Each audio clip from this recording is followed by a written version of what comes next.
మీ business ను 100 రెట్లు పెంచుకోవాలనుకుంటున్నారా? అయితే వి మీడియా ఏజెన్సీ మీకు సరైన పరిష్కారం. మేము అందిస్తున్న ప్రత్యేక సేవలు.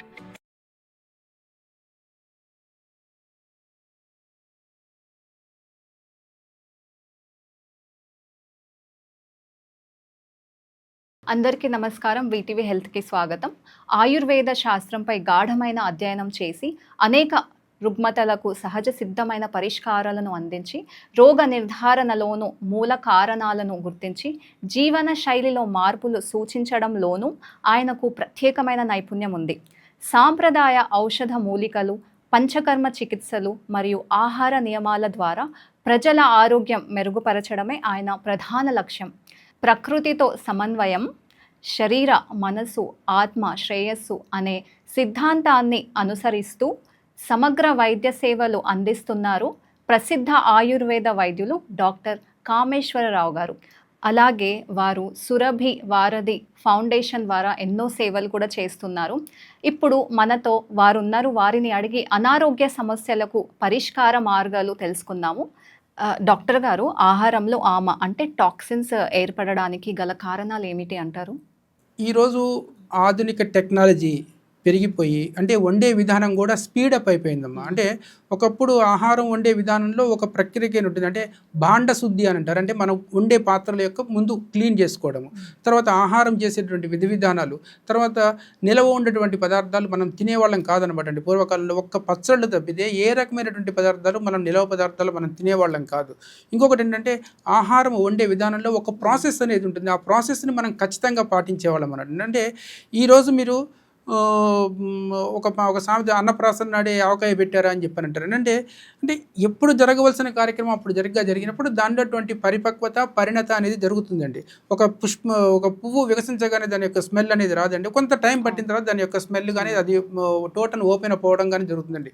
కానీ ఈ రోజు ఉన్నటువంటి స్పీడ్ ట్రెండ్లో అంటే మనం ఇలాగా ఎప్పుడైతే మన దైనందిన జీవితంలో కుక్కర్లు వచ్చేసాయో ఆహారంలో ఉన్నటువంటి కార్బోహైడ్రేట్స్లో అంటే అన్నం మనకి ఎక్కువగా మన ఆహార పదార్థాల్లో రైస్ అనేది మనకి మెయిన్ ఆహార పదార్థం అండి. ఆ రైస్ వండే విధానం ఎప్పుడైతే మార్పు జరిగిందో ఆ రోజు నుంచి మనకి షుగర్ వ్యాధి రావడం ప్రారంభమైంది. ఆ రోజు నుంచి మనకి ఒబేసిటీ రావడం ప్రారంభమైంది. ఆ రోజు నుంచి మనకి థైరాయిడ్ రావడం ప్రారంభమైంది.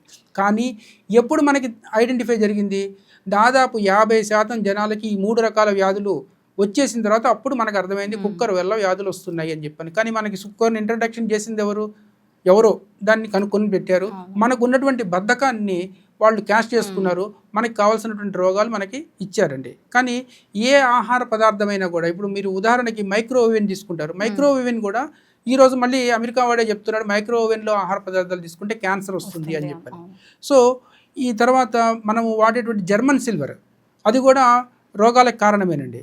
సో పూర్వకాలంలో మనం వాడేటువంటి మట్టి పాత్రలు కానీ కంచు పాత్రలు కానీ రాగి పాత్రలు కానీ ఇవన్నీ మనం పక్కన పెట్టేసి ఈ స్టీలు అంటే దాని యొక్క ఇంపాక్ట్ పడనటువంటి పాత్రల్లో వండడము, సరిగ్గా శుద్ధి చేయకుండా ఆహార పాత్రలు ఇప్పుడు మనం హోటల్లో తింటామండి. వాడు కరెక్ట్గా క్లీన్ చేసేటప్పుడు ఎన్నో రకాలుగా మీరు రోజు చూస్తూ ఉంటారు. వాడు ఏంటో ఫ్రిడ్జ్లో పెట్టి తీసుకుని అమ్ముతున్నాడు ఇంతని చెప్పని. సో ఆహారం వండే ప్రొసీజర్లో కూడా చక్కగా నీట్గా ఆ యొక్క పాత్రలు కరెక్ట్గా వండి క్లీన్ చేసి ఆహార పదార్థాలని సరైనటువంటి రీతిలో ఆహారం వండినప్పుడు ఇప్పుడు ఉదాహరణకు చెప్పాలి అని చెప్పానంటే మనం రైస్ గురించే మాట్లాడదామనంటే ధాన్యం పండాలి అని అంటే వాటర్ సోర్సెస్ బాగా ఉన్న ప్రాంతంలో మాత్రమే ధాన్యం పండుతుందండి. కానీ ధాన్యంలో ఎక్కువగా లెడ్, ఆర్సెనిక్ విష పదార్థాలు ఎక్కువగా ఉంటాయి అనమాట అండి. అంటే ధాన్యం లోపల.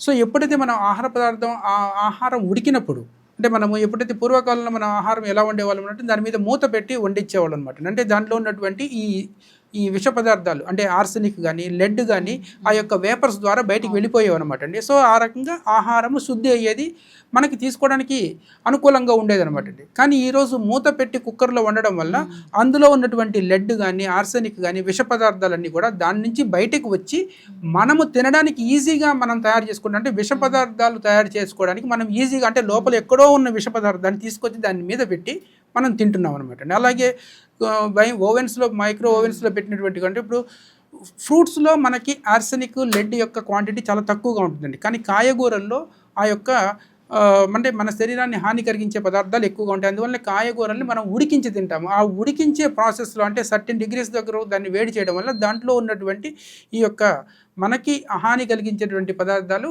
ఎవాపరేట్ అయిపోతాయి అన్నటువంటి ఉద్దేశం. కానీ మైక్రోవేవ్లో మీరు వంకాయ కానీ ఏదైనా పెట్టినప్పుడు సో అందులో ఉన్నటువంటి అది ఉడుకుతుంది, పక్వం చెందుతుంది, కానీ అందులో ఉన్నటువంటి విష పదార్థాలు మళ్ళీ తిరిగి తీసుకొచ్చి మళ్ళీ దాని బయట అంటే పైన వస్తాయి అనమాట. అంటే లోపల ఎక్కడో పొరలో ఉన్నటువంటి విష పదార్థాలని మనం పై పొరల్లోకి తీసుకొచ్చుకొని దాన్ని మరి ఎంతో ఆస్వాదిస్తూ మనం ఆ ఆహార పదార్థాలని ఆ విష పదార్థాలని ఆహార పదార్థం అనుకుంటూ మనం తింటున్నాం అనమాట అండి.